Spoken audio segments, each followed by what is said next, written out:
सत साहिब जी, वीडियो को लाइक करें, कमेंट्स करें, शेयर करें और चैनल को सब्सक्राइब कर लें और साथ में घंटी के बटन को भी दबाएं ताकि आने वाली हर वीडियो आपको सबसे पहले मिल सके। इस दास के बताए अनुसार ये सिलेबस आप करते रहोगे, अपना दैनिक कार्य भी करते रहो, परमात्मा में विशेष रुचि बनाओ।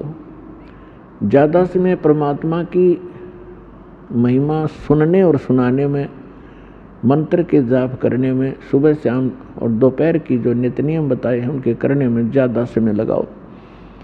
और जो कार्य आप कभी नहीं कर सकते थे और ना ही आप सोच सकते थे कि हमें ये सुविधा प्राप्त हो सकती है इस जीवन में, फिर ये परमात्मा आपको यहाँ के भी सुख देगा।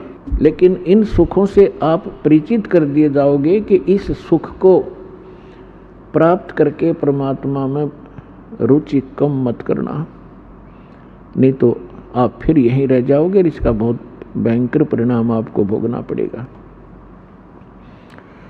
तो पुण्यात्माओं, आप बालक हो, आपको पता नहीं आप किस गंदे लोक में रह रहे हो। ये स्थान ठीक नहीं है। यहाँ पर से आज कोई कितना सुखी नजर आता है और संपन्न परिवार है, सब बच्चे भी अच्छे, कोई सर्विस कर रहा है या कोई अपना बिजनेस ठीक कर रहा है, बाल बच्चे हैं, सारी सुविधाएं उपलब्ध हैं। ये आपके पूर्व जन्म के जो शुभ संस्कार हैं वही प्राप्त हैं और उनको आप आराम से खर्च रहे हो। आपका बैंक बैलेंस है। जब तक आप किसी भी व्यक्ति का बैंक बैलेंस है यानी पूर्व का संचित धन उसके पास उपलब्ध है और उसको वो किसी प्रकार खर्चो खराब करो, कहीं प्रयोग करो, जब तक वो पूंजी रहेगी तो ऐसा लगेगा जैसे ये कुछ भी काम नहीं करता, फिर भी सारी मौज मार रहा है। लेकिन जिस दिन वह पूंजी समाप्त हो जाएगी फिर भाई को टूक भी नहीं मिलेंगे खाने को, क्योंकि उसने आगे कोई कार्य कर नहीं रहा, पूर्व की पूंजी ही खर्च कर रहा है। तो जो सत साधना नहीं करते और जो साधना करते हैं, शास्त्र विधि त्याग कर मनमाना आचरण करते हैं, वो दोनों ही अपना जीवन नाश कर रहे हैं। और एक सबसे बड़ी भूल अज्ञानता के कारण हमारे ये लगी हुई है कि हम देखते हैं अमुक व्यक्ति ना कोई कभी परमात्मा को याद करता है और ना कोई ऐसा धर्म कर्म करता है, सारा दिन अपना मस्ती में रहता है, गुटी लगाता है और फिर भी उसको सारे सुख प्राप्त हैं, परिवार भी ठीक है, बच्चे भी ठीक लाइन पर लगे हुए हैं और सब संतान भी है, पोता पोती सब कुछ है। और एक भक्त है, वो सब भक्ति भी कर रहा है, दान धर्म भी करता है, सत्संग में भी आता है और उसको फिर भी कोई ना कोई ठूठा होती रहती है, कोई ना कोई कष्ट घेर ही लेता है। अब बगैर ज्ञान के, बिना ज्ञान के प्राणी यहाँ मार खा जाता है। वो ये सोच बैठता है क्या फायदा इस भक्ति का, ये व्यक्ति सामने वाला कभी राम नाम लेता नहीं, कोई धर्म नाम की चीज ये जानता नहीं, इसको सारी सुख प्राप्त है और हम सब कुछ कर रहे हैं फिर भी कोई ना कोई दुख आ ही रहा है। तो पुण्यात्माओं, इस ज्ञान को आधार बनाकर जीना जो भगवान ने बताया है। उस प्राणी जो सुखी है कभी भगवान याद करता नहीं, ना कोई धर्म करता है, शराब भी पीता है और भी सारी बकवाद करता है और फिर भी आपको सुखी नजर आता है। उसकी पूर्व जन्म की बैटरी चार्ज है और वो घनी चार्ज कर रहा है, पिछले जन्मों में घने पुण्य दान किए हुए हैं।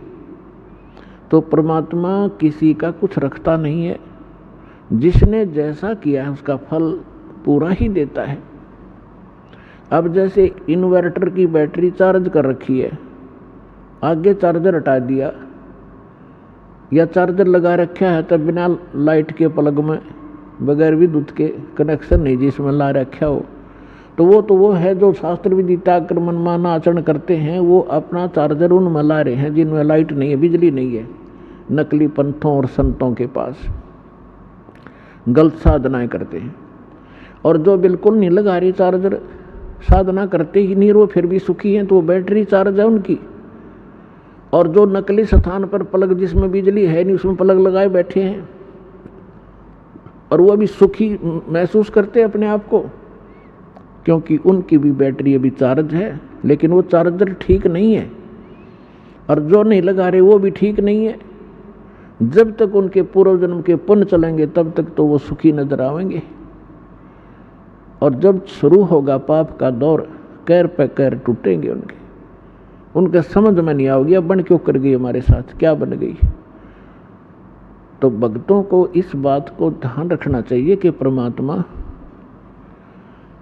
यदि आपको कोई कष्ट भक्ति करते करते भी हो रहा है, एक आध अनजान भक्त कहता है जी मैंने पाठ भी करा दिया, ज्योत भी बोल दी, सारा भक्ति भी कर रहा हूँ, 1 साल हो गया है और फिर भी मुझे ऐसा हो गया, मेरी भैंस मर गई, कोई लाभ नजर आ नहीं रहा। अरे भले आदमी, यह भी कोई बात कही आपने? तो बिना समझ का आदमी ये बात कर सकता है व्यक्ति। जैसे सर्दी के मौसम में आपको सलाह दी गई अपने माता पिता के द्वारा, बेटा स्वेटर पहन लो, जराब पहन लो, जूते पहन लो, और सर्दी ज़्यादा है, अब जराब भी पहन रखी हैं, जूते भी पहन रखे हैं, कमीज मोटा पहन रखा है और स्वेटर भी पहन रखी है, और फिर भी सर्दी महसूस हो रही है। तो क्या वो बच्चा ये कहेगा कि मैंने सारा कुछ पहन रखा है फिर भी सर्दी लग रही है, इन्होंने क्या बचाव किया मेरा? अपने आत्माओं, कई भक्त अनजान कहते हैं मुझे कोई लाभ नहीं हुआ, मैं तो भक्ति ही छोड़ दूंगा। तो ये बातें इस ज्ञान को सच्चे ढंग से अच्छी तरह ना समझने के कारण ही ये मन में इस प्रकार की जो दुर्भावनाएं पैदा होती हैं। उसके लिए सत्संग ध्यान से सुनना चाहिए। अब जिस व्यक्ति ने सर्दी के सारे कपड़े पहन रखे हैं और फिर भी सर्दी महसूस हो रही है, तो वह सर्दी घनी है। और वो यूं कहे क्या फायदा है इन कपड़े के पहनने का, जर्सी पहन रहा, स्वेटर पहन रहा। तो उसका समाधान ये है कि यदि ये ना पहन रखे होते तो नमूनिया होकर मर जाता है। तो पहले इन्होंने अपने सत्र का बचाव कर रखा है आपके, लेकिन सर्दी घनी है या लगती रहेगी, हानि नहीं कर सकेगी आपको अब। और ये ना पहन रहा होता तो नमूनिया होकर मर जाता। तो पुण्यात्माओं, जो भक्ति आप कर रहे हो, साधना कर रहे हो, पुण्य करते हो, दान करते हो, ये आपको स्वेटर, जर्सी और जुराब पर आई जा रही है और फिर भी कोई हानि हो रही है तो होने दो वो, क्योंकि आपके पाप कर्मों की सर्दी घनी है, लेकिन वो हानि नहीं कर सकती। थोड़ी बहुत आपको आभास अवश्य होगा, जैसे हाथ ठंडे हो गए, कान्ना का ठंडी ठंडी हवा लग रही है, लेकिन हानि नहीं कर सकता आपको, क्योंकि आपने बहुत बचाव के कपड़े डाल रखे। इस बात को ध्यान रखना।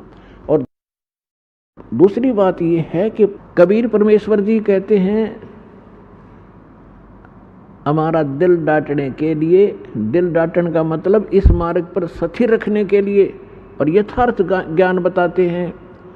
कबीर सुख के माथे पत्थर पड़ो, जो नाम हृदय से जावे, बलिहारी उस दुख के जो पल पल नाम रटावे। अब परमात्मा कहते हैं इसे सुख के आग लगे भाड़ में जावे, जिस तो भगवान की भूल पड़े, आपका नाम याद ना आवे परमात्मा, ऐसा सुख मत देना। और बलिहारी व दुख के जो पल पल नाम रटावे,